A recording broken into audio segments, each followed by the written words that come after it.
ఏనుగ మీద ప్రయాణం వచ్చేస్తే వీడు గర్విష్టి అనుకుంటారు, గుర్రం మీద వచ్చేస్తే వీడు యుద్ధానికి వచ్చేస్తున్నాడు అనుకుంటారు, ఒంటె మీద ప్రయాణం చేస్తే ఇతడు వ్యాపారస్తుడు అనుకుంటారు వాళ్ళు, ఇతడు వ్యాపారస్తుడు అనుకుంటాడు. అలాగే గాడిద మీద ప్రయాణం చేస్తే అతన్ని ఏమనుకుంటారు, ఇతడు దీనుడు అనుకుంటారు. యూదుల కల్చర్ ప్రకారము వాళ్ళకు ఉన్నటువంటి అర్థాలు అవి. ఏనుగు మీద వచ్చే గర్విష్టి అనుకుంటారు, గుర్రం మీద వచ్చే యుద్ధానికి అనుకుంటారు, ఒంటె మీద వచ్చేస్తే వ్యాపారం అనుకుంటారు, గాడిద మీద ప్రయాణమై వచ్చేస్తే ఇతడు దీనుడు అనుకుంటాడు. కనుక యేసుక్రీస్తు వారు కూడా జకర్యా గ్రంథం 9వ అధ్యాయం 9వ వచనం లేఖనాన్ని నెరవేరుస్తూ యెరూషలేము దేవాలయంలో ఒక రాజు అయి ఉండి కూడా ఈయన యూదులకు రాజు అయి ఉండి దేని మీద ప్రయాణం చేస్తున్నా అంటే గాడిద మీద. ఎందుకు గాడిద మీద ప్రయాణం చేస్తున్నాడంటే అక్కడ చెప్పాడు, ఉల్లాసముగా ఉండుడి, నీ రాజు నీతిపరుడును రక్షణ గలవాడును దీనుడునై గాడిద పిల్లను ఎక్కి నీ యొద్దకు వచ్చుచున్నాడు. ఈ వచనాన్ని ప్రాముఖ్యంగా పెట్టుకోండి. మిగిలిన వచనాల్లోకి మనకి వెళ్ళిపోదాం. మత్తయి సువార్త ఈ యెరూషలేములో ఆ మట్టల ఆదివారం రోజు ఊరేగించినటువంటి సందర్భాన్ని మత్తయి గారు రాశారు, మార్కు గారు రాశారు, అలాగే లూకా గారు రాశారు, యోహాను రాశాడు. యోహాను సువార్త లేకంటే మిగిలిన 3 సువార్తల్లోనూ చాలా వివరం ఉంది. అక్కడికి మేము తీసుకుని వెళ్ళిపోతాను. దయచేసి బైబిల్ ఉన్న వాళ్ళంతా కూడా తప్పనిసరిగా తీయండి. ఎవరన్నా తెలియక తీసుకుంటుంటే వాళ్ళకు పక్కన్న వాళ్ళు చెప్పండి. మత్తయి సువార్త 21వ అధ్యాయము 1వ వచనం 21:1. తరువాత యేసుక్రీస్తు వారు యెరూషలేమునకు సమీపించి ఒలీవ చెట్ల కొండల దగ్గరనున్న బేత్పగేకు వచ్చినప్పుడు యేసు తన శిష్యులనిద్దరిని చూసి, మీ ఎదుటనున్నటువంటి గ్రామమునకు వెళ్ళగానే కట్టబడి ఉన్న ఒక గాడిదయు దానితోనున్నటువంటి ఒక గాడిద పిల్లయు మీకు కనబడును. వాటిని విప్పి నా యొద్దకు తోలుకొని, అంటే రెండింటిని కట్టేసినట్లుగానే ఉంది. గాడిదను కట్టేశాడు, గాడిద పిల్లను కట్టేశాడు. రైటు. తర్వాతమ్మా 3వ వచనం ఎవడైనను మీతో ఏమైనను అనిన ఎడల అవి ప్రభువునకు కావలసి ఉన్నవని చెప్పవలెను. వెంటనే అతడు వాటిని తోలిపెట్టునని చెప్పి ఆ 2 శిష్యులను పంపాడు యేసుక్రీస్తు వారు. ఎక్కడుండేటప్పుడు? బేత్పగే బేతనియా ఆ ఊర్లో ఉండేటప్పుడే శిష్యులు పంపాడు. మీ ఎదుటున్నటువంటి ఒక గ్రామానికి వెళ్ళండి, అక్కడికి వెళ్ళిపోగానే కట్టబడిన గాడిద పిల్ల ఉంటుంది, వాటిని విప్పి తీసుకొని రండి. విప్పేటప్పుడు ఎవడైనా కూడా ఆటంకం చేసి ఎందుకు ఇప్పుతున్నారు, దేనికి ఇప్పుతున్నారంటే ఇది ప్రభువు కావాలని చెప్పండి, వెంటనే తోలి పెడతారని చెప్పగానే వాళ్ళు విప్పారు. మొత్తానికి 2 శిష్యులు ఏం పట్టుకొని వచ్చేస్తున్నారు? గాడిద పిల్లను తీసుకొని వచ్చేస్తున్నారమ్మా. తర్వాత 4వ వచనం ప్రవక్త అయినటువంటి జకర్యా చెప్పబడినది నెరవేరునట్లు ఇదిగో ఈ కార్యక్రమం జరిగెను. ఆ ప్రవక్త ఏమి చెప్పాడనగా, ఇదిగో నీ రాజు సాత్వికుడై గాడిదను భారవాహక పశువు పిల్ల అయిన చిన్న గాడిదనెక్కి నీ యొద్దకు వచ్చుచున్నాడని షియోను కుమారుతో చెప్పుడి అనున్నది. తర్వాత శిష్యులు వెళ్ళారు, యేసు తమకు ఆజ్ఞాపించిన ప్రకారం చేశారు. ఆ గాడిదను దాని పిల్లను తోలుకొని వచ్చి వాటి మీద తమ బట్టలు వేయగా ఆయన బట్టల మీద కూర్చుండెను. జనసమూహములోను అనేకులు తమ బట్టలు దారి పొడుగునా పరిచిరి. కొందరు చెట్ల కొమ్మలు నరికి దారి పొడుగునా పడిచిరి. జనసమూహములలో ఆయనకు ముందు వెళ్ళుచుండిన వారును వెనక వచ్చుచుండిన వారును, దావీదు కుమారునికి జయము, ప్రభు పేరిట వచ్చువాడు స్తుతింపబడునుగాక, సర్వోన్నతమైన స్థలములలో జయము అని కేకలు వేస్తూ వచ్చారమ్మా. మొత్తానికి ఆ గాడిద మీద ఆయన ఎక్కుంటానే దారి పొడుగునా కొన్ని చెట్ల కొమ్మల నరికి వేశారు. ఎందుకు వేశారో మొత్తానికి తెలియదు, కానీ అనుకుంటే ఇది వేసవికాలం కనుక ఆ యెరూషలేం ప్రాంతంలో కొండ ప్రాంతం, ఎక్కువగా రాతి భాగాలు ఉంటాయి కనుక అవి కాలకోకుండా వేశారో ఏమో మొత్తానికి తెలియదు. చెట్ల కొమ్మలు తెచ్చి కొంతమంది బట్టలు పరిచారు, కొంతమంది చెట్ల కొమ్మలు కింద పరిచారు, మరి కొంతమంది ఖర్జూరపు మట్టలు చేత పట్టుకొని హోసన్నా హోసన్నా అనుకుంటూ వెళ్ళిపోతున్నారు. ఆ గాడిద మీద ఆయన కూర్చున్నాడు. యెరూషలేం వీధుల్లో నుంచి ఈ సందడంతా బాగా సాగుతుంది అమ్మా, బ్రహ్మాండంగా సాగుతుంది. అది ఎలా సాగుతుంది అంటే మొన్న మనకు జగన్మోహన్ రెడ్డి గారు ఒక ఫంక్షన్కి వచ్చాడు రిసెప్షన్కు, అంతకంటే గొప్పగా ఉంటుంది అనుకుందాం. అలాగుంది. ఇప్పుడైతే కాగితాలతో ఏవేవో గన్ను మాదిరి పేల్చి రాలుతున్నారు. ఆ రోజు చెట్ల కొమ్మలు తీసుకొని ఆ వాటిని ఉంచుతూ, మన పిల్లలు ఉదయం వచ్చారు కదా, అలా ఉంచుతూ హోసన్న జయము అని ఆయన చేసినటువంటి కొన్ని కార్యక్రమాలను మాట్లాడుకుంటూ అలా ఊరేగించుకుంటూ వెళ్ళిపోతున్నారు. అలా సాగుతుంది. తర్వాత నాయన 10వ వచనం, ఆయన యెరూషలేములోనికి మొత్తానికి వచ్చాడు. వచ్చినప్పుడు పట్టణమంతయు వాళ్ళందరూ ఏమనుకుంటున్నారు అంటే ఈయన ఎవరో అని కలవరపడెను. ఇక అలా అనుకుంటున్నటువంటి వాళ్ళలోనే కొంతమంది జనసమూహము ఈయన గలిలయలోని నజరేతు వాడగు ప్రవక్త అయిన యేసు అని చెప్పిరి. మొత్తానికి ఆ ఊరేగింపు అయిపోయింది. దేవాలయంకి వెళ్ళాడు. ఆ దేవాలయం చూస్తే అంతా ఏదేదో గందరగోళం జరుగుతుంది. సరే, ఇది మనము మత్తయి సువార్తలో చదువుకున్నటువంటి వివరణ. ఇప్పుడు మళ్ళీ ఏ సువార్తకి వెళ్ళిపోవాలి మనం? మార్కు సువార్త 11వ అధ్యాయము 1వ వచనం చదువుదాం. వారు యెరూషలేమునకు సమీపించి ఒలివ కొండ దగ్గరనున్న బేత్పగే బేతనియా, ఈ రెండు కలిపి చదవాలమ్మా. మత్తయి సువార్తలో బేత్పగే అని రాశాడు, బేతనియా అని రాయలేదు కదా. బేతనియా అనేది ఇక్కడ లేదు. బేత్పగే అని రాశాడు కానీ బేతనియా అని రాయలేదు. కానీ బేతనియా కూడా కలుపుకోవాలి దాంట్లో. అది ఇక్కడ మార్కు గారు రాస్తున్నారు. వారు యెరూషలేమునకు సమీపించి ఒలీవల కొండ దగ్గరనున్న బేత్పగే బేతనియా అనే గ్రామములకు వచ్చినప్పుడు ఆయన తన శిష్యులో ఇద్దరిని చూసి, మీ ఎదుటనున్న గ్రామమునకు వెళ్ళుడి,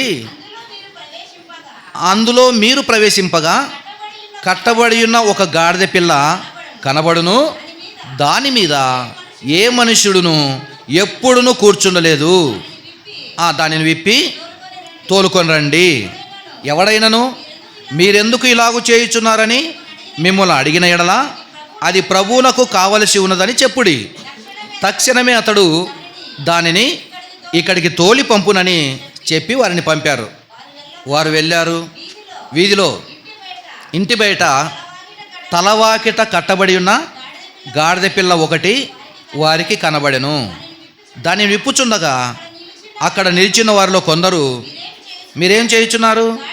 గాడిద పిల్లను ఎందుకు విప్పుచున్నారని ఇప్పేటోళ్ళని అడిగారు.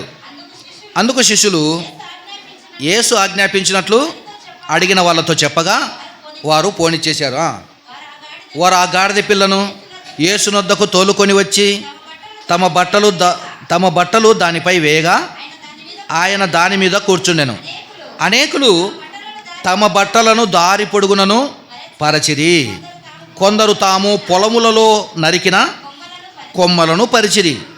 మరియు ఆయన కన్నా ముందు వెళ్ళుచున్నవారు వెనక వచ్చుచున్న వారును జయము, ప్రభు పేరిట వచ్చువాడు స్తుతింపబడునుగాక, వచ్చుచున్న మన తండ్రి అయిన దావీదు రాజ్యము స్తుతింపబడునుగాక, సర్వోన్నతమైన స్థలములలో జయము అని కేకలు వేయుచుండిరి. ఇక చాలమ్మా, అంతవరకు ఆ యెరూషలేము దేవాలయంలో ఈయన గాడిద మీద ఊరేగించే సందర్భాన్ని మత్తయి సువార్తలో చదువుకున్నాం, మార్కు సువార్తలో చదువుకున్నాం. ఈ రెండింటిలో కొంచెం తేడా ఉంది. అక్కడ బేత్పగే అని రాశాడు, బేతనియా రాయలేదు. ఆ తర్వాత గాడిద విప్పేటప్పుడు ఇంకా కొన్ని పదాలు మనకున్నాయి. ఎందుకంటే మార్కు గారు చూసింది వినింది ఆయన రాశాడు, మత్తయి గారు చూసింది వినింది ఆయన రాశాడు. ఇప్పుడు మనం ఎవరి దగ్గరికి వెళ్ళిపోవాలా? లూకా గారి దగ్గరికి వెళ్ళిపోయి ఆయన ఏం రాశాడో అడుగుదాం. 19వ అధ్యాయము 29వ వచనం, 19:29. ఆయన ఒలీవల కొండ దగ్గరనున్న బేత్పగే బేతనియా అను గ్రామముల సమీపమునకు వచ్చినప్పుడు తన శిష్యులనిద్దరిని పిలిచి, మీరు ఎదుటనున్న గ్రామమునకు వెళ్ళండి, అందులో మీరు ప్రవేశింపగానే కట్టబడి ఉన్న ఒక గాడిద పిల్ల మీకు కనబడును, దాని మీద ఏ మనుష్యుడును ఎండనుడు కూర్చుండలేదు, దానిని విప్పి తోలుకొని రండి. ఎవరైనాను మీరెందుకు దీన్ని విప్పుచున్నారని మిమ్మల్ని అడిగిన ఎడలా ఇది ప్రభువునకు కావలసి ఉన్నదని అడిగిన వ్యక్తితో చెప్పుడని చెప్పి ఆ ఇద్దరిని పంపాడు. పంపబడిన వారు వెళ్ళి ఆయన తమతో చెప్పినట్లే కనుగొని ఆ గాడిద పిల్లను విప్పుచుండగా దాని యజమానులు వచ్చి, మీరు గాడిద పిల్లను ఎందుకు విప్పుచున్నారని ఇప్పేటోళ్ళను అడిగారు. అందుకు వారు ఇది ప్రభువునకు కావలసి ఉన్నదనిరి. తరువాత వారు యేసునొద్దకు దానిని తోలుకొని వచ్చి ఆ గాడిద పిల్ల మీద తమ బట్టలు వేసి యేసును దాని మీద ఎక్కించి ఆయన వెలుచుండగా తమ బట్టలు దారి పొడుగున పరిచిరి. ఒలీవల కొండ నుండి దిగుచోటికి ఆయన సమీపించుచున్నప్పుడు శిష్యుల సమూహమంతయు సంతోషించుచు, ప్రభు పేరిట వచ్చు రాజు స్తుతింపబడునుగాక, పరలోకమందు సమాధానమును సర్వోన్నతమైన స్థలములలో మహిమయు ఉండునుగాక అని తాము చూసిన అద్భుతములు అన్నిటిని గూర్చి మహాశబ్దముతో దేవుని స్తోత్రము చేయసాగిరి. ఆ సమూహంలో ఉన్న కొందరు పరిచయులు, బోధకుడా, నీ శిష్యులను గద్దింపమని యేసుక్రీస్తు వారితో చెప్పగా ఆయన అడిగిన వాళ్ళని చూసి,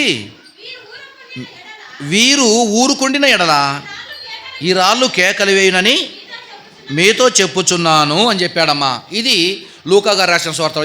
ఇందులో కూడా కొంచెం తేడా ఉంది.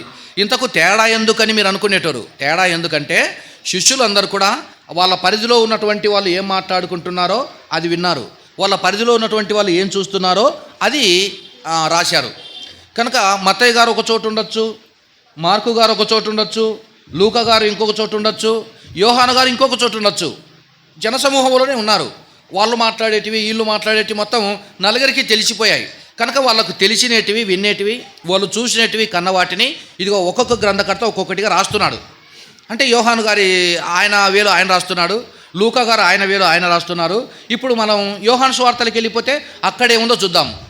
తీస్తారా? తీసిన వాళ్ళు 12వ అధ్యాయము 12వ వచనం. ఇప్పుడు మీరు 3 సువార్తలు చదివారు, ఇప్పుడు 4వ సువార్త కదా ఇది. 12వ అధ్యాయం 12వ వచనం చదువు నాయన. మరునాడు ఆ పండగకు వచ్చిన బహు జన సమూహము యేసు యెరూషలేమునకు వచ్చుచున్నాడని విని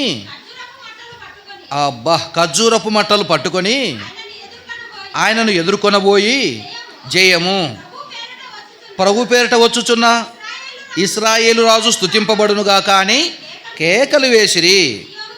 సియోను కుమారి, భయపడకుము, ఇదిగో నీ రాజు గాడిద పిల్ల మీద ఆసీనుడై వచ్చుచున్నాడు అని జకరియా గ్రంథములో వ్రాయబడిన ప్రకారము యేసు ఒక చిన్న గాడిదను కనుగొని దాని మీద కూర్చుండెను.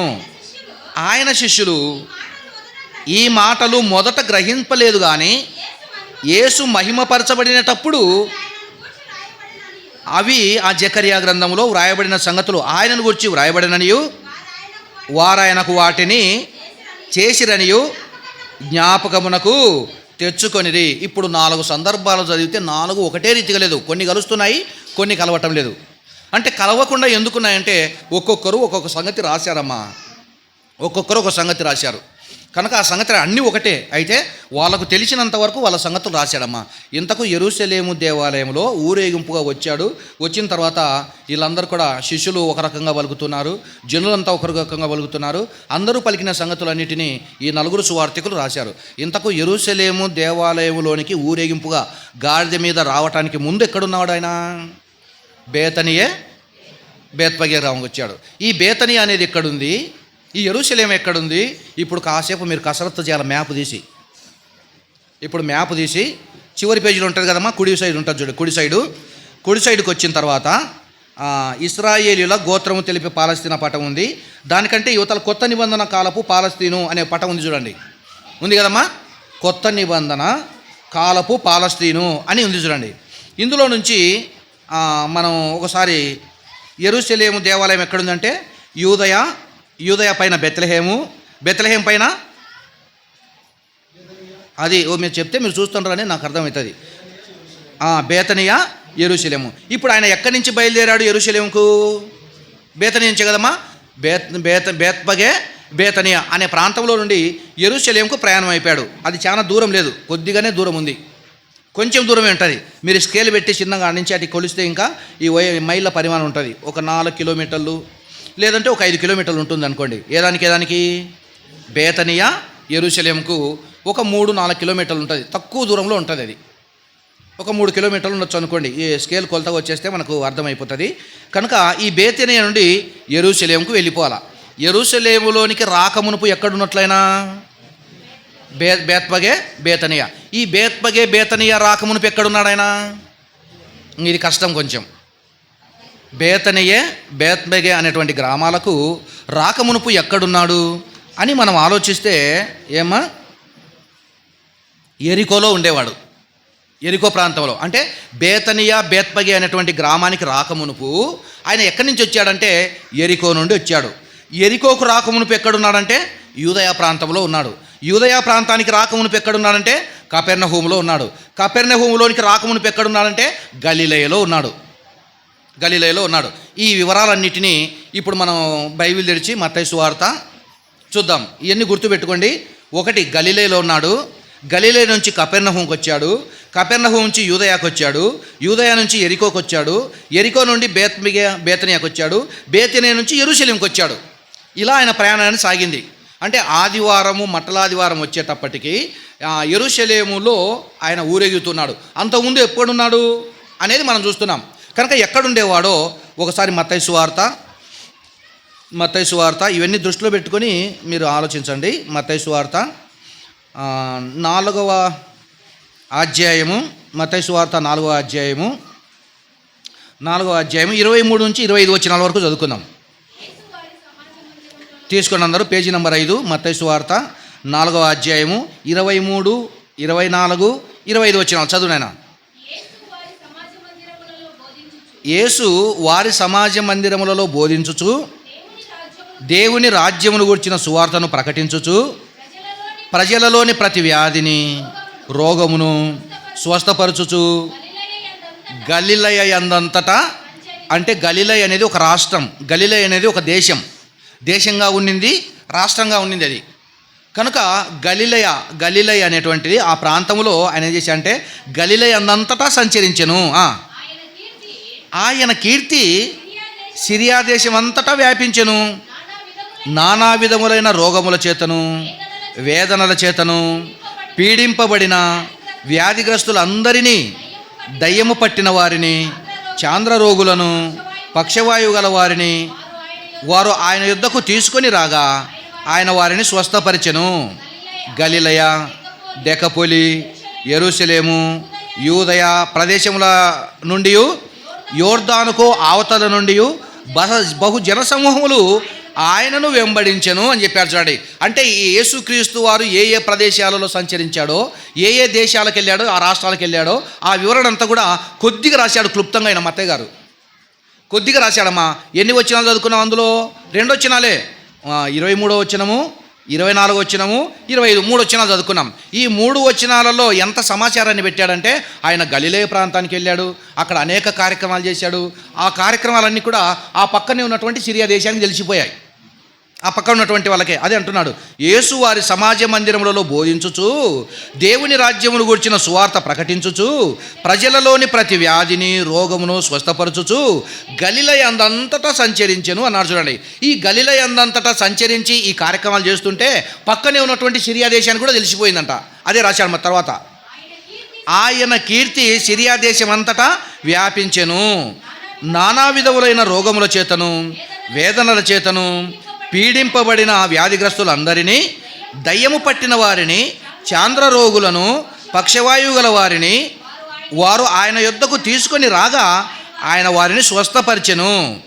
గలిలయ, దెకపొలి, యెరూషలేము, యూదయ ప్రదేశముల నుండి, యోర్దాను అవతల నుండి బహు జనసమూహములు ఆయనను వెంబడిస్తున్నారంటే ఆయన ఎక్కడెక్కడైతే పరిచయం చేశాడో, పరిచయం చేసిన ప్రతి దేశంలో ఉండి, ప్రతి ప్రాంతంలో ఉండి ఆయన వెంటబడి వచ్చేవాళ్ళు ఉన్నారమ్మా, ఫాలో అవుతున్నారు. ఎందుకంటే ఆయన అద్భుతాలు చేస్తున్నాడు, సూచక క్రియలు చేస్తున్నారు, వాళ్ళు కళ్ళారా చూస్తున్నారు, వారి చెవులారా వింటున్నారు. వాళ్ళు వింటూ చూస్తూ ఉండగానే వాళ్ళ కళ్ళ ముందనే చేస్తున్నాడు. అవన్నీ చూసి అమ్మో ఈయన ఎంత గొప్పవాడో, ఇంకా ఏం చేస్తాడో, ఇంకేం చెప్తాడో, ఆ ఊళ్ళో ఏం చేస్తాడో, రేపేం చేస్తాడో అని ఆయనను వెంబడించే వాళ్ళు ఎక్కువ అయిపోయారు. అలా వెంబడిస్తున్నారు. అలా వెంబడించే వాళ్ళందరినీ ఒక చోట కూర్చోబెట్టి బోధ చేశాడు. అదే కొండ మీద ప్రసంగం. 5వ అధ్యాయం నుంచి 7 అధ్యాయాల వరకు సాగుతుంది ఇది. అది మనం ఇప్పుడు చదువుకోలేం. కనుక ఇప్పుడు ఈ గలిలయ, కపెర్నహూము ఈ ప్రాంతాలన్నీ ఎక్కడున్నాయి? ఇప్పుడు మళ్ళీ మ్యాప్ తీయాలి మనం. మ్యాప్ తీసేయండి. మ్యాప్ తీసిన తర్వాత కొత్త నిబంధన పాలస్తీనా పటం ఉంది కదా, పైన గలిలయ ఉంది చూడమ్మా, పైన అంటే పెనికయ, తర్వాత కిందనే గలిలయ. గలిలయ తర్వాత కొరాజిన్ ఉంది, తర్వాత కపెర్నహూమ్ ఉంది. కపెర్నహూమ్ తర్వాత మెగిద్దోనా ఏది చేశారు మీరు? కొత్త నిబంధన కాలపు పాలస్తీను పటం అనేది తీయండి. అదేనమ్మా, పైన గలిలియా, కోరాజిను, కపెర్నహూము, అలాగే ఆ గలిలయ పక్కకి వెళ్ళిపోతే గలిలయ సముద్రము. ఆ తర్వాత కిందికి దిగువ వచ్చేస్తే నజరేతు, నాయిను, దెకపోలి, సమరయ, అలాగా సమరయ, షెకేము, అరిమతియ, ఎఫ్రాయిము, బేతేలు, ఎమ్మాయి, యెరూషలేము, బేతనియా, బెత్లెహేము. ఇదంతా వాళ్ళు రాయలేదు, కానీ పైన గలిలయలో నుంచి యూదయ దేశానికి ప్రయాణం వేస్తున్నాడు యేసుక్రీస్తు వారు. పైన గలిలయ ఉంది కదా, గలిలయ ఎక్కడుందంటే ఉత్తర దశలో ఉంది. ఆ ఉత్తర ప్రాంతంలో నుండి ఆయన దక్షిణ ప్రాంతానికి ప్రయాణం అవుతున్నాడు.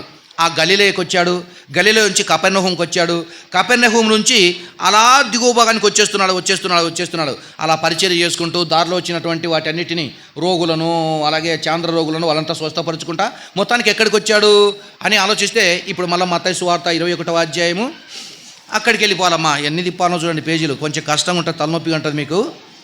కానీ మీరు వినడానికి నేను చెప్పలేదు, కానీ గ్రహించడానికి చెప్తున్నాను. మీరు ఎవరితోనో మాట్లాడాలనుకుంటే ఇవన్నీ ఆధారాలు కావాలి కనుక చెప్పేస్తున్నాను. అది సంగతి. 21:1 తరువాత యెరూషలేమునకు సమీపించి అన్నాడు. యెరూషలేములోనికి రాకమునుపు ఎక్కడున్నాడో 29 వచనం పైన 20-29. వారు యెరికో నుండి వెళ్ళుచూ ఉండగా బహుజన సమూహము ఆయన వెంట వెళ్ళుచుండెను అన్నాడు. చూడండి, అంటే యెరికో ప్రాంతంలో నుండి వచ్చేస్తున్నాడు ఆయన. యెరికో ప్రాంతం నుండి వచ్చేస్తున్నాడు. యెరికోకు రాకమునుపు ఎక్కడున్నాడు అని మనం వచ్చే ఆ యెరికోకు రాకమునుపు కపెర్నహూములో ఉండేవాడు. కపెర్నహూములోనికి రాకమునుపు గలిలయ ప్రాంతంలో ఉండేవాడు. అలా గలిలయ, కపెర్నహూము, తర్వాత యూదయ ప్రాంతం, యెరికో, అలాగే బేత్పగే, బేతనియా, అప్పుడు తర్వాత యెరూషలేంకి వచ్చాడమ్మా. ఈ పనులన్నీ చేసుకుంటూ దారిలోనే చెప్పాడు. గలిలయలో నుంచి యెరూషలేంకి వచ్చేటప్పుడు శిష్యులతో అక్కడక్కడ కొన్ని మాటలు మాట్లాడుకుంటూ వచ్చేస్తున్నాడు. నేను గలిలయ నుంచి యూదాకు వెళ్ళిపోతున్నాను. యూదా ప్రాంతానికి వెళ్ళిపోయిన తర్వాత అక్కడ శాస్త్రులు, పరిచయులు, పెద్దలు నన్ను పట్టుకొని అన్ని జనులకు అప్పగించేస్తారు. వాళ్ళు నన్ను సిలువ వేసి చంపేస్తారు. నేను చనిపోయి సమాధి చేయబడి 3వ దినాన్ని తిరిగి లేస్తాను అని దారి పొడుగుతూనే వచ్చేటప్పుడు, ఎక్కడి నుంచి ఎక్కడికి వచ్చేటప్పుడు గలిలయ నుండి యూదయ ప్రాంతానికి వచ్చేటంత వరకు తన మరణాన్ని గురించి, అలాగే తను అప్పగించే దాని గురించి, తను సమాధి చేయబడటము, తిరిగి లేవటము, ఈ సంగతులన్నీ దారిలో శిష్యులతో మాట్లాడుకుంటూ వచ్చాడమ్మా. అది ఎక్కడ మాట్లాడుకుంటూ వచ్చాడో లూకాసు వార్తలోకి వెళ్ళిపోదాం. లూకాసు వార్త 19వ అధ్యాయంలో అక్కడ ఉంటుంది, చూద్దాం. 19వ అధ్యాయము చదువుతావమ్మా?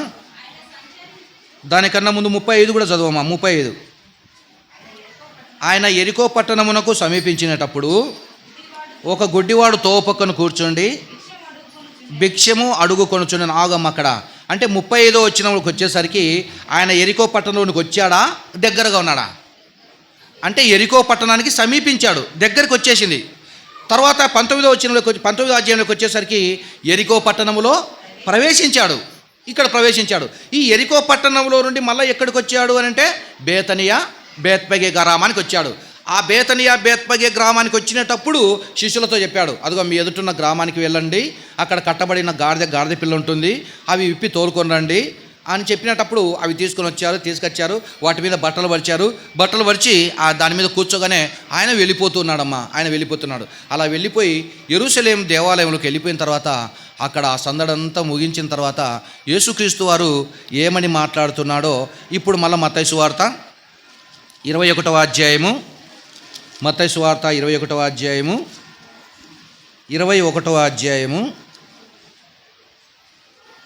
మత్తయి సువార్తను లేదంటే లూకా సువార్తలో ఉంటుందమ్మా. మత్తయి కానీ లూకా కానీ ఉంటుంది. ఏమని మాట్లాడతాడంటే ఆయన ఊరేగింపుగా వచ్చిన తర్వాత అక్కడ ఉన్నటువంటి వాళ్ళతో ఏం మాట్లాడుతున్నాడో 19వ అధ్యాయం, లూకా సువార్త 19వ అధ్యాయము ముగింపు భాగాలకు వచ్చేసరికి, ఇప్పుడైనను సమాధాన సంబంధమైన సంగతులు నువ్వు తెలుసుకొనినలా ఎంతో మేలు అని మాట్లాడుతూ దీన్ని కంటిన్యూ చేద్దాం. 29 నుంచి 19 చదువు. లూకా సువార్త 19వ అధ్యాయము 41, 42 లేదా 19, 29 నుంచి చదువుకుందాంలేండి. ఆయన ఒలివ కొండ దగ్గరున్న బేత్పగే బేతిని అనే గ్రామములకు సమీపమునకు వచ్చినప్పుడు ఆయన శిష్యులు ఇద్దరిని పిలిచి, మీరు ఎదుటనున్న గ్రామమునకు వెళ్ళండి, అందులో మీరు ప్రవేశింపగానే కట్టబడి ఉన్న ఒక గాడిద పిల్ల మీకు కనబడును, దాని మీద ఏ మనుషుడు ఎప్పుడు కూర్చుండలేదు, దానిని విప్పి తోలుకొని రండి, ఎవరైనాను మీరెందుకు దీన్ని విప్పుచున్నారని మిమ్మల్ని అడిగిన ఎడలా ఇది ప్రభువునకు కావలసి ఉన్నదని ఆయనతో చెప్పండి. చెప్పి వారిని పంపెను. పంపబడిన వారు వెళ్ళి ఆయన తమతో చెప్పినట్లే కనుగొని ఆ గాడిద పిల్లను విప్పుచూ ఉండగా దాని యజమానులు, మీరు గాడిద పిల్లను ఎందుకు విప్పుచున్నారని వారిని అడిగిరి. అందుకు వారు, ఇది ప్రభువునకు కావలసి ఉన్నదని అనిరి. తర్వాత వారు యేసునొద్దకు దాన్ని తోలుకొని వచ్చి ఆ గాడిద పిల్ల మీద తమ బట్టలు వేసి యేసును దాని మీద ఎక్కించి ఆయన వెలుచు ఉండగా తమ బట్టలు దారి పొడవునా పరిచిరి. ఒలివ కొండ నుండి దిగు చోటికి ఆయన సమీపించినప్పుడు శిష్యుల సమూహమంతయు సంతోషించుచు, శిష్యులందరూ ఏమంటున్నారు చూడండి, ప్రభు పేరట వచ్చు రాజు స్తుతింపబడునుగాక, పరలోకమందు సమాధానమును సర్వోన్నతమైన స్థలములలో మహిమయు ఉండునుగాక అని తాము చూచిన అద్భుతములన్నిటినీ గూర్చి మహాశబ్దముతో దేవుని స్తోత్రము. ఎవరు? శిష్యులు. ఎందుకంటే శిష్యులు వెంట ఉన్నారు కదా, వెంట ఉన్నటువంటి వాళ్ళు గలిలయలో ఏం చేశాడు, కపెర్నహూములో ఏం చేశాడు, బేతనీయలో ఏం చేశాడు, ఈ సంగతులన్నీ శిష్యులకు తెలుసు కనుక ఆ ఊరేగింపులో ఈయన మాట్లాడుతున్నాడు. మనం కూడా ఎవరైనా నాయకులు వచ్చినప్పుడు ఆ నాయకులు చేసినటువంటి పనులన్నీ మైకులో వినిపిస్తుంటారు. ముసలోళ్ళకు పెన్షన్ 4,000 పెంచాడు, ఎవరైనా వచ్చారనుకో నాయకుడు, వాళ్ళు చేసినటువంటి అభివృద్ధి కార్యక్రమాలన్నీ రికార్డ్ చేసి మైకులో అనౌన్స్మెంట్ చేసుకుంటా వాళ్ళు రాకమునిపే ప్రకటన చేస్తారు. అవునమ్మా? అలాగనే యేసుక్రీస్తు వారు ఏ ఏ కార్యక్రమాలు చేశాడో, ఏ ఏ ప్రాంతాలలో చేశాడో, ఎలాంటి అద్భుతాలు సూచక క్రియలు చేశాడో చూసినటువంటి శిష్యులు ఏమంటున్నారంటే అది రాశాడు ఇక్కడ. ఏది 38 వచనంలో 37-35లో శిష్యులు సమూహమంతయు సంతోషించుతూ ప్రభు పేరట వచ్చు రాజు స్తుతింపబడునుగాక, పరలోకమందు సమాధానమును సర్వోన్నతమైన స్థలములలో మహిమయు ఉండునుగాక అని తాము చూచిన అద్భుతములన్నిటిని గూర్చి మహాశబ్దముతో దేవుని స్తోత్రము చేసిరి. తాము చూసిన అద్భుతములన్నిటినీ, ఎవరు చూసిన అద్భుతాలు ప్రకటన చేస్తున్నారు? యేసుక్రీస్తు వారు చేసిన అద్భుతాలన్నిటినీ చూసింది ఎవరు? శిష్యులే. ఎందుకంటే ఎప్పుడు ఆయనతో ఉండేటువంటి వాళ్ళు వాళ్ళే, మనలాంటి వాళ్ళు కాదు. మనం పండగప్పుడు కూర్చున్నాం, ఆదివారం వచ్చేస్తాం, లేదా నేను కార్యక్రమం ఉంటే వచ్చేస్తాం. కానీ ఎప్పుడు అక్కడుండి పని చేసేటువంటి వాళ్ళు ఉంటారే, వాళ్ళకి అన్ని సంగతులు తెలుసు కనుక వాళ్ళే చెప్పాలా ఎక్కడెక్కడేం చేశాడో. మొత్తానికి అవన్నీ చెప్తుంటే చూసి సహించి ఓర్వలేక కొంతమంది అక్కడున్నారు. ఎవరు? పరిచయులు. వాళ్ళు చేయాలి ఈ పనులన్నీ. ఆ ప్రభు ఏమేం చేశాడో తెలుసుకొని వీళ్ళు ప్రకటన చేయాలా, కానీ వీళ్ళు ప్రకటన చేయలే. శిష్యులు ప్రకటన చేస్తుంటే వాళ్ళని ఏమంటున్నారో చూడండి కింది వచ్చినాల్లో. అబ్బా, శిష్యులందరూ కూడా ఆయన పలాంది చేశాడు, ఈయన పలాంది చేశాడు, ఈయన పలాంది చేశాడంటే ఇలా చేయనోళ్ళు ఊరుకుంటారా? మనం కూడా ఎప్పుడన్నా కొన్ని మంచి కార్యక్రమాలు చేస్తే చేసిన వాళ్ళ గురించి మాట్లాడితే చేయనోళ్ళు ఏమనుకుంటారు, అబ్బా చేసిన వాళ్ళు ఇబ్బో మాట్లాడుతున్నాడు, అలా గాలి కొడుతున్నాడు ఇయ్యాలని అనుకుంటారు. చేసిన వాళ్ళ గురించి ఏమైనా చెప్పామనుకోండి, పలానోళ్ళు బట్టలు ఇచ్చారండి, పలానోళ్ళు డబ్బులు ఇచ్చారండి, పలానోళ్ళు సహాయం చేశారండి అని పేరెత్తి చెప్పామనుకోండి, చేయనోళ్ళు ఏమనుకుంటారు? నోరు మూసుకోబో చెప్పినావు కానీ, బయటకు అనకపోయినా మనసులో అనుకుంటారన్నమాట. చెప్తున్నాడు అబ్బా, చేస్తారా చెప్పాలనా అని కొంతమంది మనసులో అనుకుంటారు. ఇంకా 2 పేర్లు ఎక్కువ చెప్పాడు అనుకోండి, వద్దురు ఆయన సుత్య తట్టుకోలేమని లేచిపోతారు. ఎందుకంటే చేసిన వాళ్ళు అయితే ఇది దేవుడు నా ద్వారా జరిగించాడని ఆనందపడతారు. చెయ్యని వాళ్ళు అయితే మానుకో నీ సుత్తి అనుకుంటారు, లేదంటే మానుకో నీ సోది అనుకుంటారు. ఏదో బైబిల్లోనే చెప్పాలి కదా, ఏని చెప్పాలనా అని మాట్లాడతారు, చెయ్యలేదు కనుక. అందుకే ఆది కాండంలో కయ్యను సత్క్రియ చేస్తే తల ఎత్తుకొని తిరుగుతాడు, సత్క్రియ చేయనటువంటి వాడు తల దించుకొని వెళ్ళిపోతాడు. అందుకే మీ అందరినీ కోరుకునేది ఏంటంటే సత్కార్యక్రమాలు ఏమేమి ఉన్నాయో అవి మీరు చేయండి అమ్మా. మీ కుటుంబం అయినా చేయండి, లేదా మీ కుటుంబ సభ్యులందరూ చేయండి, మీ వీధిలో ఉన్న వాళ్ళు చేయండి, మన గ్రామంలో ఉండే వాళ్ళు చేయొచ్చు, మన పట్టణమే చేయొచ్చు. అలాగ చేయదగినంత పని ఒకరు చేసేదా, ఒక కుటుంబం చేసేదా, ఒక వీధి చేసేదా, ఒక ఊరు చేసేదా, అది అంచనా వేసి చేయాలి. మనం చేస్తేనే బాగుంటుంది. ఆ చేసినట్టు అన్నీ కూడా వాళ్ళు ఏం చేస్తారంటే స్తుతిస్తున్నారమ్మా. ఇదే స్తుతించడం అంటే. వచ్చిన చెప్తావా? 39. ఆ సమూహములో ఉన్న కొందరు పరిచయులు ఏమంటున్నారు చూడండి, బోధకుడా నీ శిష్యులను గద్దింపుమని. ఏమంటే గద్దించమంటున్నారు? తిట్టుకుంటున్నారా ఏమన్నా? కొట్టుకుంటున్నారా ఏమన్నా? కానీ బూతులు ఏమైనా మాట్లాడుతున్నారా? కాదు. ఆయన చేసిన అద్భుతాలన్నీ చూసినటువంటి వీళ్ళు కనీసం ఈ ఊరేగింపులైనా చెప్పకపోతే ఎట్లా? ముఖ్యమంత్రి చంద్రబాబు నాయుడు గారు ఏవో చేసింటారమ్మా, ఆయన ఇక్కడ మీటింగ్ ఉంది అనుకో, ఇక్కడికి వచ్చిన తర్వాత ఏం చెప్తారు? ఆయన ఎన్ని చేశాడో అన్నీ చెప్తాడు. చెప్పకోకుంటే ఎట్లా? ఎవరైనా చేసినట్టు చెప్పాలి కదా, అలా చెప్పుకుంటారు. అలాగే యేసుక్రీస్తు వారు చేసినట్టని శిష్యులు చెప్తుంటే ఈ పరిచయులు సహించలేక, బోధకుడా నీ శిష్యులను గద్దించుమని ఆయనతో చెప్పగా, ఆయన ఆ పరిచయులను చూసి, ఇదిగో నా శిష్యులు ఈ మాటలు అనుకోకుండా ఊరుకొండిన ఎడలా రాళ్ళు కేకలేసేస్తాయి. మనుషుల కేకలకే మీరు తట్టుకోలేకపోతున్నారు. ఒకవేళ వీళ్ళ నోరు మూయించాను అనుకో, నేను మీరు మాట్లాడొద్దని అనుకోను, వెంటనే ఏవి తెలియజేస్తాయి? రాళ్ళు కేకలేస్తాయి అన్నాడు. రాళ్ళు ఎందుకు కేకలేస్తాయి? ఇప్పుడు రాళ్ళు కేకలేస్తున్నాయి, మీకు తెలుసునా?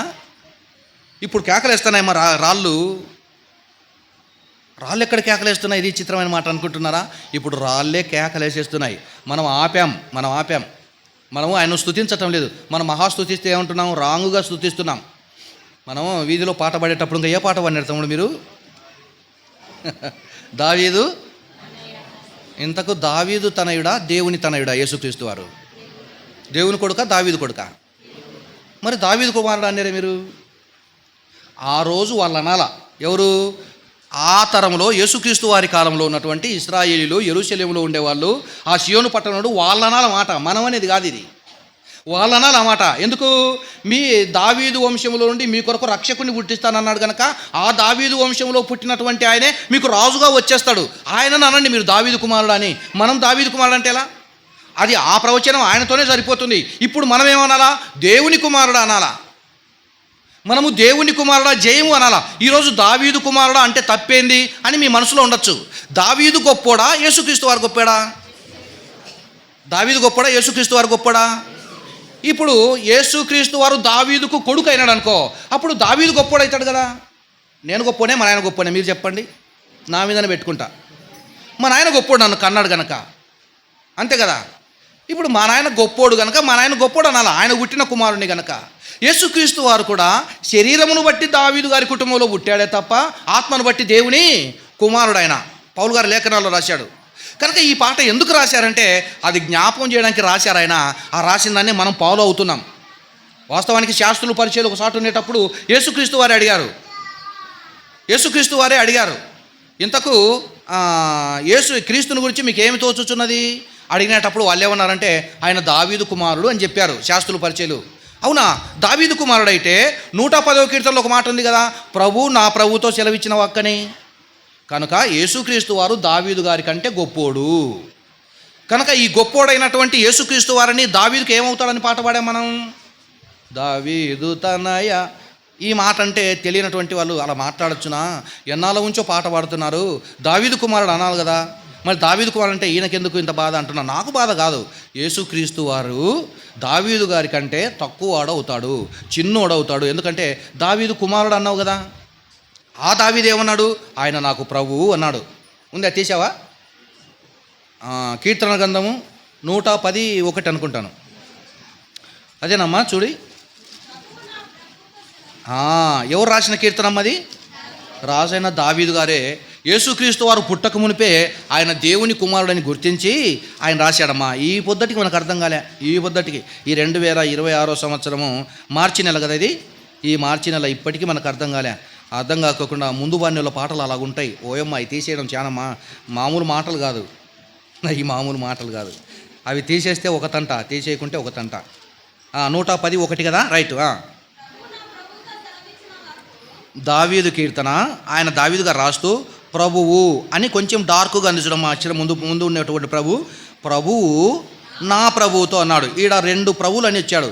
మొదట ప్రభు అనేది అది దేవునికి సంబంధించినది, రెండవది నా ప్రభు అంటే యేసుక్రీస్తు వారికి సంబంధించింది. అంటే ఆ తండ్రి అయిన దేవుడు నా ప్రభుతో సెలవిచ్చిన వాక్కు, నేను నీ శత్రువులను నీ పాదములకు పీఠముగా చేయు వరకు నా కుడి పార్శ్వమున కూర్చుండుము అన్నాడు. అంటే యేసుక్రీస్తు వారు తండ్రి అయిన దేవునికి కుమారుడు. ఆ తండ్రి కుమారుడే ప్రభు అయిన యేసుక్రీస్తు వారు. ఈ యేసుక్రీస్తు వారు దావీదు గారి కంటే తక్కువ వాడు కాదు. కనుక దావీదు కుమారుడు అంటారా, దేవుని కుమారుడు అంటారా? దయ్యాలు ఏమన్నాయి?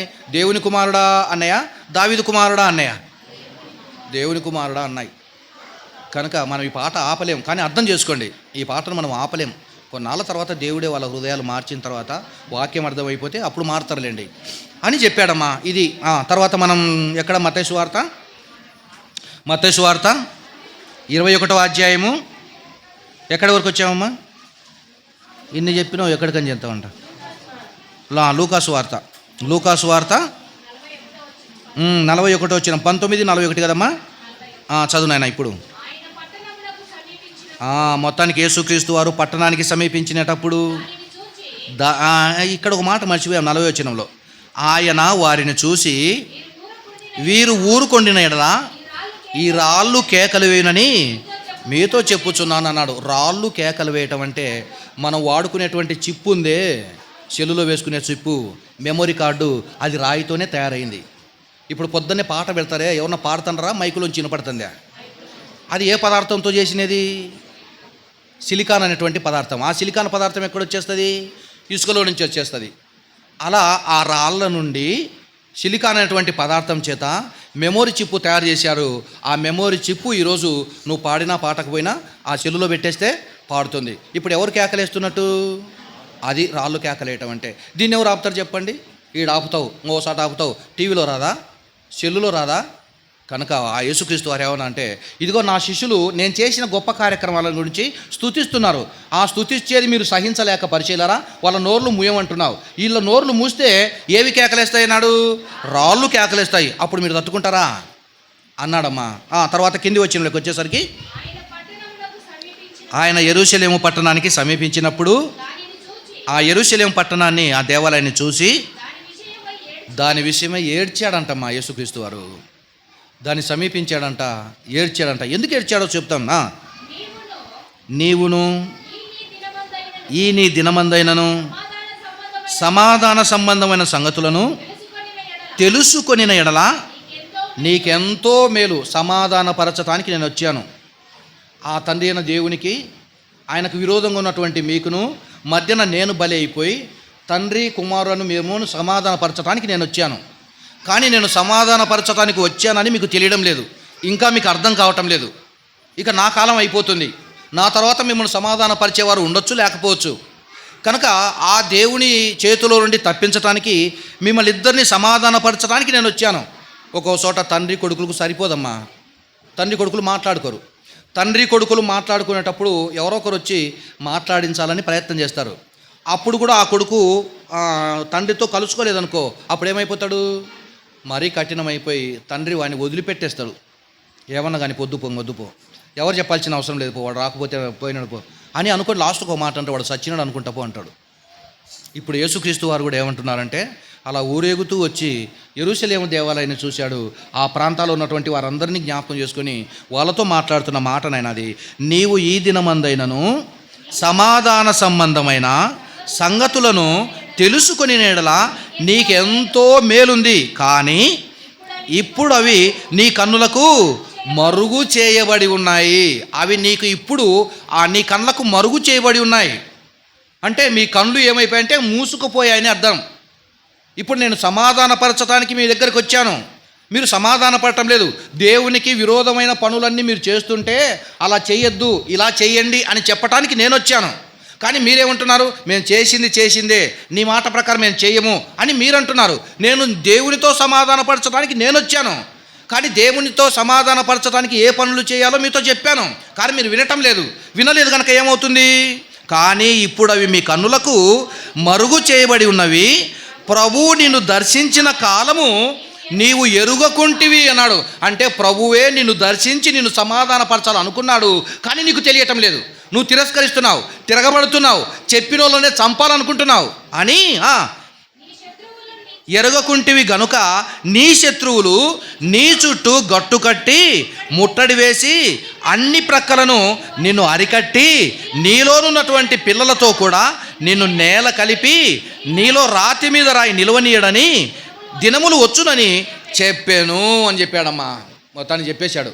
ఆ ఊరేగింపులో వచ్చి యెరూషలేము దేవాలయానికి పట్టేటువంటి గతిని చెప్పాడు, భవిష్యత్తును చెప్పాడు. ఇదిగో మేము సమాధానపరచడానికి నేను వచ్చాను, కానీ మీరు అంగీకరించట్లేదు, మీరు లోబడటం లేదు, నా మాట వినటం లేదు, నేను వదిలిపెట్టేస్తున్నాను. ఇదిగో మీ శత్రువులు వచ్చేస్తారు, మీ చుట్టూ గట్టు కట్టేసి మీ వాళ్ళందరినీ తరిమేస్తారు, చంపేస్తారు అన్నాడు. అదే క్రీస్తు శకం 70వ సంవత్సరంలో జరిగింది. క్రీస్తు శకం 70వ సంవత్సరంలో అది జరిగింది. ఏం జరిగిందంటే యెరూషలేము దేవాలయాన్ని కూడా కాల్చేశారు. అలాగా అక్కడ ఉన్నటువంటి వాళ్ళందరినీ కూడా చంపేశారు, హతమార్చేశారు. ఆ రోజు ఎలాగైతే బబులోను రాజు నెబుకద్నెజరు యెరూషలేము మీద పడి దాన్ని కూలగొట్టి అగ్నితో కాల్చాడో, ఆ తర్వాత మళ్ళా కట్టబడిన దాన్ని మళ్ళీ అలాగే చేశారు. కారణం ఏంటంటే అమ్మ మీతో చెప్పే మాట ఏంటంటే బైబిల్లో ఉన్నటువంటి సంగతులు ఎప్పటికీ అప్పుడు జరుగుతున్నాయి. ఈరోజు ఎంత తేదీ? 29వ తేదీ 3వ నెల 2026 ఆదివారం. ఈరోజు కూడా దేవుని పని జరుగుతూనే ఉంది ఇక్కడ భూమి మీద. ఈడని చెప్పలేదు, భూమి మీద జరుగుతూ ఉంది. కానీ అది జరిగే కాలం తెలుసుకోవడానికి కోసమే ఇదిగో ఈ బైబిల్ అంతా చెప్పాడమ్మా దేవుడు. నువ్వు బైబిల్ మీద శ్రద్ధ పెడితే ఎక్కడెక్కడ ఏం జరుగుతున్నాయో ప్రపంచాన్ని గురించి నువ్వు తెలుసుకోగలిగితే ప్రతిరోజు ఆయన కార్యక్రమాలు జరుగుతూనే ఉన్నాయి, ప్రతిరోజు. కానీ అవి నీ కన్నులకు మరుగు చేయబడి ఉన్నాయన్నాడు. ఎవరి కన్నులకు మరుగు చేశాడో వాళ్ళకు మాత్రమే మరుగు, ఎవరి కంటిని తెరిచి చూపిస్తున్నాడో వాళ్ళకు ఎరుకే, వాళ్ళకు తెలుసు. కనుక అన్నాడు ఆయన, నేను సమీపించాను నిన్ను సమాధానపరచడానికి, నువ్వు వినటం లేదు, నువ్వు అతిక్రమించేస్తున్నావు, తిరగబడుతున్నావు అని చెప్పాడు. చెప్పిన తర్వాత ఏం జరిగిందో చూద్దామా, కాస్త చూద్దాం. 45 వచ్చిన వరకు చదవండి. 45 ఆ మాటలు చెప్పాడు. ఎవరితో చెప్పింటాడు ఆ మాటలు? పరిచయులతో చెప్పాడు ఆయన. చెప్పిన తర్వాత ఆయన దేవాలయములో ప్రవేశించి ఆ దేవాలయములో విక్రయము చేయు వారితో నా మందిరము ప్రార్థనా మందిరం అని వ్రాయబడి ఉన్నది, నా మందిరము ప్రార్థనా మందిరం అనబడి ఉన్నది, అయితే మీరు దానిని దొంగల గుహగా చేసి తిరిగి చెప్పి వారిని వెళ్ళగొట్ట ఆరంభించెను. ఆయన ప్రతిదినము దేవాలయంలో బోధించుచు ఉన్నప్పుడు ప్రధాన యాజకులను శాస్త్రులను ప్రజలలో ప్రధానులను ఆయనను నాశనం చేయ చూచుచుండిరి. ఈ మాటలన్నీ చెప్పేటప్పుడు వీళ్ళు ఏమనుకుంటున్నారు? ఈయన ఎప్పుడు లేపేద్దామా, ఎప్పుడు నాశనం చేద్దామా అని వీళ్ళు అనుకుంటున్నారు. ఆయన ఏం చేస్తున్నాడు? దీన్ని ఎప్పుడు బాగు చేయాలా అని ఆయన అనుకుంటున్నాడు. ఈయన ఎప్పుడు లేపేయాలని వీళ్ళు అనుకుంటున్నారు. అలాంటి సందర్భంలో అసలు అక్కడికి రావటమే ఆయనకు చాలా ప్రమాదం. శిష్యులు చెప్పాడు, ప్రభువా ఈ యెరికో నుండి యూదయ ప్రాంతానికి వెళ్ళిపోదాం అంటున్నావు కదా, ఆ యూదయ ప్రాంతంలో ఉన్నటువంటి యూదులందరూ ఇప్పటికే నిన్ను చంపాలని చాలాసార్లు ఎత్తులేశారు, మేము చూసాము. మళ్ళీ ఈ టైంలో ఈ పండగకు మనం పోకపోతేనేమి? అది పండగమ్మా, వాస్తవానికి అది పండగ. ఆ మత్తయి సువార్త 21వ అధ్యాయంలోను, మార్కు సువార్త 11:1లోను, లూకా సువార్త 19:29లోను, యోహాను సువార్త 12:12లోను అదంతా పండగ. ఈ పొద్దు మీకేందో చెప్పండి, పండగేనా? ఏం పండగ? మట్టల ఆదివారం పండగ. మళ్ళీ శుక్రవారం వచ్చే పండగ ఏ పండగ? Good Friday. పండగలమ్మా. మీరు కూడా పండగకి వచ్చారు, ఇక్కడికి పండగకి వచ్చారు. ఈ పండగలో నుంచి ఈడు ఎప్పుడు వెళ్ళిపోతాడా నాయన, 5 ఏళ్ళు అయిపోయింది అని ఒకరు, వెళ్ళిపోతే వాక్యం ఎవరు చెప్తారమ్మా అనేటోళ్ళు కొంతమంది. ఇలాగుంటుంది. మరి వెళ్తారా లేదంటే నా స్వాధీనంలో లేదు, మరి వాళ్ళ స్వాధీనం అంటే వాళ్ళ స్వాధీనంలో కూడా లేదు. దేవుని చిత్తం ఎలాగుంటే అలా జరుగుతుంది. ఎప్పుడు వెళ్ళిపోతారా అనేవాళ్ళు లేరమ్మా. ఎప్పుడు వెళ్ళిపోతారా అని చెప్పేసి మా వాళ్ళే అనుకుంటారు అనుకో, ఎప్పుడు నేను అని చెప్పేసి ఎక్కడికన్నా లేకోకుండా పోలేదు. మనం రోజు వింటున్నాం ఈ మాట, ఎప్పుడు వెళ్ళిపోతాడా అని చెప్పి. నేను వెళ్ళిపోయానమ్మా, ఎప్పుడో వెళ్ళిపోయాను. కానీ ఇక్కడ పరిచయం చేసేవాళ్ళు కావాలి కదా. మరి నేను గ్రామస్తుని కనుక అక్కడ కూర్చొని ఉంటాను, ఇక్కడే ఉండాలని నేను చెప్పలేదు. అలాగే మీ కానుకలన్నీ దండుకొని వెళ్ళిపోయి నేనేదో సంపాదించుకోవాలనుకోలేదు. నేను అక్కడైనా మీలాగే కూర్చొని కింద కూర్చోాలంటే కింద కూర్చుంటాను, పైన కూర్చుంటే పైన ఓపిక అంటే కింద కూర్చుంటాను, శక్తి ఉంటే నడవల్లో, లేదంటే కాస్త పైన కూర్చుంటాను, వింటాను.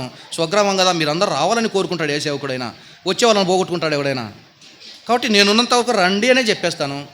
ఆ తర్వాత నువ్వు వద్దంటే నేను వెళ్తాను. ఎప్పుడు నేనే ఉండకూడదు కదా, ఎప్పుడు నేనే ఉండకూడదు, నాకు తెలియదు అది సంగతి. కనుక నాకు తెలుసు ఎప్పుడు మీ మధ్యనే చెప్తే ఇంకా అంత వాల్యూ ఉండదు కదా. ఇతర ప్రాంతాలకు వెళ్ళాలని నాకు లేదా చెప్పండి? నాకు కూడా ఉంది. ఈ ప్రాంతం కాకుండా ఇంకొక ప్రాంతానికి వెళ్ళిపోవాలని నాకుంది. కానీ సేవకుడు రావాలి కదా, సేవకుడు వచ్చి అక్కడ నిలబడగలిగితే చాలు, దేవుడా తండ్రి ఒక సేవకుని నిలబెట్టేశావు, ఇక నాకు ఈ సంఘంలో నుంచి మరో సంఘంలో అవకాశం ఇచ్చేస్తే అక్కడ ప్రకటించుకుంటానని చెప్పేసి అలా వెళ్ళిపోతాను. ఆయన గలిలోకి వెళ్ళిపోయాడు, కపెర్నహూముకి వచ్చాడు, బేత్పేకి వచ్చాడు, ఆ తర్వాత సిరియా ప్రాంతాలంతా తిరిగాడు. ఒకే చోట యేసుక్రీస్తు వారు ఉండలేదు, ఒకే చోట అపోస్తుల పౌలు ఉండలేదు, ఒకే చోట శిష్యులు ఉండలేదు, ఒకే చోట సంఘంలో ఏ సేవకుడు కూడా ఉండడు. తన సొంతంగా కట్టుకునే వాళ్ళు అయితే ఇంకా ఇది నాది, మీరెవరు అంటాడు. ఇది అందరిది కదా, ఇది నా మందిరము సమస్త జనులకు, అది ఇండ్లు అయితే నాది నాయన అంటాం, ఇండ్లు అయితే నాది అంటాం, మందిరం అయితే దేవుంది. అది పరిచయం చేసాక ఎవరై ఉంటుంది. అయితే పరిచయం చేయడానికి ఎలాంటి అర్హత కావాలంటే మొదట నుండి వింటూ వచ్చిన వాడై ఉండాలా, సంఘ కార్యక్రమాలు తెలిసిన వాడై ఉండాలా, అలాగే ఆ సంఘస్థుడై ఉండాలా, ఈ పరిసర ప్రాంతాలన్నీ లేదంటే ఈ సంగతులన్నీ తెలిసినటువంటి వాళ్ళై ఉండాలమ్మా. బైబిల్ చెప్పింది, నేను చెప్పింది కాదు. అలా ఉన్నటువంటి సేవకుడు అయితే లక్షణంగా ఇందులో పని చేయొచ్చు. మంచిది. మన గ్రామంలో అందరూ ప్రేమించేటువంటి వాళ్ళు, ఏదైనా సహాయం చేసేటువంటి వాళ్ళు, కాస్త దయాగుయం ఉందమ్మా. ఏదైనా పేదలు వచ్చేస్తే కొన్ని బట్టలు ఇవ్వటము, కొంత నగదు ఇవ్వటము, కొంచెం భోజనం పెట్టడము, ఏమ్మా ఎలాగుండవని కనీసం కొంతమంది పరామర్శించే వాళ్ళు ఉన్నారు. అలాగే మన సంఘంలోంచి ఎంతోమంది కానుకలు మందిరాలు కట్టుకోవడానికి ఇచ్చేసాం, ఎంతోమందికి ఇచ్చేసామమ్మా, ఇవ్వకోకుండా పోలేదు. అలా ప్రేమించేటువంటి వాళ్ళు మన మధ్యలో ఉన్నారు. అందులోనూ ఈ మందిరంలో దేవుని ఇష్టం నెరవేరాలని ఆయన సంకల్పం. ఎందుకంటే ఈ ప్రాంతం మన పాలెంకంతా కూడా ఇదే కదమ్మా మందిరం. తర్వాత వచ్చేసాయి మిగిలేటువంటివన్నీ, మొదటి నుంచి ఇదే కదమ్మా ఉండేది. కనుక మనం దీన్ని అభివృద్ధి చేసుకుంటూ వెళ్ళిపోవాలా. మీరు ఇంతమంది రావటం గొప్ప విషయం అమ్మా. నేను మీ మధ్య చూసిన వాడిని, మీ మధ్య పని చేసినటువంటి వాడిని, అలాగే మీ మధ్యలోనే పుట్టినప్పటి నుంచి ఈ వయసు వచ్చేంత వరకు మరి నా గురించినటువంటి తెలియని వాళ్ళు లేరు. ఇంత తెలిసి చూసినటువంటి వ్యక్తి వాక్యం చెప్తే వినాలంటే గొప్ప మనసు ఉంటేనే వింటారు. గొప్ప మనసు లేకుంటే చూసినోడే పో అని అనుకున్నారు అనుకోండి, వాక్యం ఫలించదమ్మా. ఆ బాధ కూడా నన్ను తినేస్తుంది. తండ్రి నీ మాటలు వినరేమో నన్ను చూసి. కనుక ఎవరైనా ఒక కొత్త వ్యక్తి వచ్చి వాక్యం చెప్తే కనుక ఆ వ్యక్తిని బట్టి అయినా కూడా కొంతమంది వాక్యాన్ని వింటారమ్మా. చూసిన ముఖమే చెప్పారనుకోండి, ఏమంటారు, చూసిందేలే అనుకుంటారు. అనుకొని చాలామంది పాపం బయటికి వెళ్ళిపోతున్నారు. అప్పుడు నేను ప్రార్థన చేసుకుంటాను, తండ్రి నేను ఇక్కడ పని చేయటం అవసరమైతే నన్ను ఉంచండి, లేదు ఈ ప్రాంతంలో పని చేయటం నాకు అవసరం లేకపోతే ఇంకొక చోట అవసరమైతే అక్కడికి తీసుకెళ్ళండి అని చెప్పేసి నా అనుదిన ప్రార్థనలో జ్ఞాపకం చేసుకుంటున్నాను. కనుక ఇదే మాటలను ఇంకొక ప్రాంతంలో చెప్పానుకోండి, అక్కడ ఫలించే వాళ్ళు ఉంటారు. నేలను బట్టి కదమ్మా ఏదైనా మొక్క పెరిగేది. రేగటి నేల ఒక రకము, బంక నేల ఒక రకము, ఇసుక నేల ఒక రకము. ఒకే విత్తనాన్ని 3 ప్రదేశాల్లో నాటండి మీరు. ఒకే విత్తనాన్ని, ఒకే సంబంధమైనటువంటి విత్తనాన్ని బీర చెట్టే వేస్తారో, సొర చెట్టే వేస్తారో, బంక నేలలో నాటండి, ఇసుక నేలలో వాటండి, అలాగే పొడి నేల ప్రాంతాల్లో అట నాటండి. ఒక్కొక్క నేలను బట్టి సారం అంతే కదమ్మా. బంగినపల్లె మామిడి పండు అంటారు, మన దిక్కు ఇక్కడ లేవా అంటే ఆ ప్రాంతంలో పుట్టినది మంచిది, అలాగనమాట. అలాగే ఇక్కడ తాళమాపురం సపోటా అంటారు, తాళమాపురం సపోటా అంటారు. ఏం తాళమాపురం సపోటా అంటే ఆ ప్రాంతంలో సపోటా గంగిరెగ్గాయలు బాగా పండుతాయి, రుచిగా ఉంటాయి. అలాగే ఇక్కడ మైలవరం ప్రాంతాలలో కొన్ని వచ్చేస్తాయి సీతాఫలం పండ్లు. గండికోట సీతాఫలం, గండికోట సీతాఫలం అంటే పోదా, మళ్ళీ గండికోట ఎందుకు చెప్పినావు అంటే గండికోట ప్రాంతంలో మంచి సారవంతమైన భూమి కనుక అక్కడ మంచిగా ఉంటాయి సీతాఫలం పండ్లు తినండి అని. అంతే కదమ్మా, అంతే అలాగుంటాయన్నమాట. కాబట్టి ప్రదేశాన్ని బట్టి ఫలిస్తుంది. నేను ఈ ప్రదేశంలో ఫలించలేదనుకోండి, ఇంకో ప్రాంతాన్ని తీసుకొని వెళ్ళిపోయి నాడతాడు ఆయన. మీరు వచ్చారు కాబట్టి నేను బ్రతికిపోతున్నాను, మీరు రాకపోతే బయటికి గంటి వేయబడతాను. ఎందుకంటే మిమ్మల్ని అందరినీ పోగొట్టుకుంటే నా దేవుడు నన్ను ఎందుకు ఉంచుతాడు చెప్పండి. రాబట్టే వాళ్ళు కావాలా. ఇదిగో మీరు మనుషులను పట్టే జాలర్లుగా నేను చేశాను. మనుషులు పడతంటే జాలరిచ్చి పంపుతుంటాడు దేవుడు, జాలరిచ్చి పంపుతుంటాడు. మనుషులను పట్టలేదనుకో, నీకు జాలరు ఎందుకు, నీకు భూ ఎందుకు, అడబట్టి పో అంటాడు. ఒకనికి ఇచ్చాడు, ఒక తలాంతి ఇచ్చాడు, వాడు ఏం చేశాడు, రుమాల్లో పెట్టుకొని దాచిపెట్టాడు. అప్పుడు అడిగినప్పుడు ఏమన్నాడు, అయ్యా ఒకటే తలాంతి ఇచ్చావు, నేను ఎక్కడ ఏం చేయలేదంటే, అరే దరిద్రుడా అది ఒకటి తీసుకొని వచ్చి 4 తలాంతోనికి ఇచ్చాడంట. కనుక దేవుని పిల్లలారా, ఈ విధంగా నా పరిచర్య కొనసాగిపోతుంది. నా కోసం మీలో చాలామంది ప్రార్థన చేసేటువంటి వాళ్ళు ఉన్నారు, అలాగే సహకారం అందించేటువంటి వాళ్ళు ఉన్నారు, సహాయం చేసేటువంటి వాళ్ళు కూడా ఉన్నారు. మీరే లేకపోతే నేను కూడా స్వార్థ చేయలేనమ్మా, చేయలేను. కనుక ఇవన్నీ గమనించి ఇదంతా ఎందుకు చెప్పానంటే, ఆ రోజుల్లో ప్రభువైన యేసుక్రీస్తు వారు ఏమన్నారంటే 41, 42 అమ్మా, 41 నుంచి ఆయన పట్టణమునకు సమీపించినప్పుడు ఆ పట్టణాన్ని చూసి దాని విషయమై ఏడ్చాడంటే. పట్టణం అంటే ఆ కట్టిన గోడలు, వాకిన్లు, కిటికీలు పోతాయని ఏడ్చలే, దానికోసం కాదు. అందులో ఉన్నటువంటి వాళ్ళకి ఏం జరుగుతుందో తెలిసి ఏడ్చి, నీవును ఈ నీ దినమందైనను సమాధాన సంబంధమైన సంగతులను తెలుసుకొని నేడల మేలు. ఏ దినం తెలుసుకోమన్నాడు? ఆయన వచ్చిన దినాన్నే తెలుసుకోవాలా, ఆ రోజే తెలుసుకోవాలా. ఆ రోజే తెలుసుకోవాల్సినటువంటి సంగతులు ఆ రోజు వాళ్ళు తెలుసుకోకపోతే ఇక అర్థం కావాలకు. గ్యాస్ వచ్చినప్పుడు తీసుకోవాలా, నువ్వు తీసుకునేటప్పుడు వాళ్ళు రారు. ఆయన వచ్చేది కదా అడుగుబుడు చేసుకొని గ్యాస్ తీసుకోవడానికి బుక్ చేసుకోండి ఆయన వచ్చినప్పుడు తీసుకోవాలా. ఆయన పోయిన తర్వాత మాకు గ్యాస్ ఇవ్వలేదే అని అంటారు. ఆయన రాకముందు తీసుకోలేము, ఆయన వచ్చిపోయిన తర్వాత కూడా తీసుకోలేము. అప్పుడు ఆయన ఏం చేస్తారంటే ముందుగానే ఆ నుంచి ఏదో ఆ సినిమాలోది బేస్ చేసుకుంటూ వచ్చే సంగీతం, బాలకృష్ణ సినిమాలోది ఏందది, లెజెండ్ సినిమాలో అది గోడ కూడా అది మా శబ్దమన్నా బాగుంటే బాగుంటుంది. ఎంత అరుత నిద్ర వేటోళ్ళు ఇంకా లేస్తారు. గ్యాస్ అవసరం ఉన్న వాళ్ళకి బాగుంటుంది, కానీ ఆ సౌండ్ మిగతా వాళ్ళకి ఎలాగుంటుంది, సుత్తెతో తలకాయ మీద కొట్టేట్టు ఉంటుంది ఆ సౌండ్.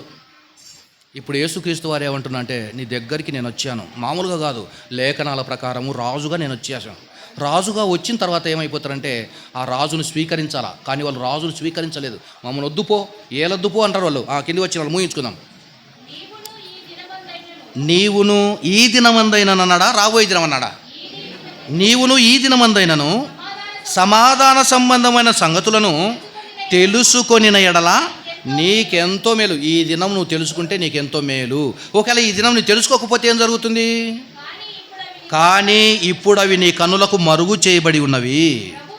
ప్రభువు నిన్ను దర్శించు కాలము నువ్వు ఎరుగకుంటివి గనక నీ శత్రువులు నీ చుట్టూ గట్టుకట్టి ముట్టడి వేసి అండి ప్రక్కలను నిన్ను అరికట్టి నీలోనున్నటువంటి నీ పిల్లలతో కూడా నిన్నను నేలను కలిపి నీలో రాతి మీద రాయి నిలవనీయడని దినములు వచ్చునని చెప్పాను. అంటే ఈ దినాన్న ఖచ్చితంగా నువ్వు నన్ను తెలుసుకోకపోతే రాబోయే దినాల్లో నిన్ను నేల కరిపించేటువంటి సైన్యం ఒకటి వచ్చేస్తుంది అని చెప్పాడు. అదేమ్మా ఈ మట్టలాదివారం యొక్క సందేశం. ఆ రోజు మట్టలాదివారం వచ్చింది, చాలామంది ఆయన స్వీకరించారు, కానీ శాస్త్రులు పరిశీలన మాత్రం ఆయనను స్వీకరించలేదు. వాళ్ళ మీదకే ఉగ్రత వచ్చేసింది. ఇది మట్టలాదివారంలో ఉన్నటువంటి కొన్ని సంగతులు. మిగతా అన్ని సంగతులు చెప్పలేను కనుక మరి ఈ మాటలను ఆధారం చేసుకొని ఆరాధనలోకి వెళ్ళిపోదాం. ఆరాధన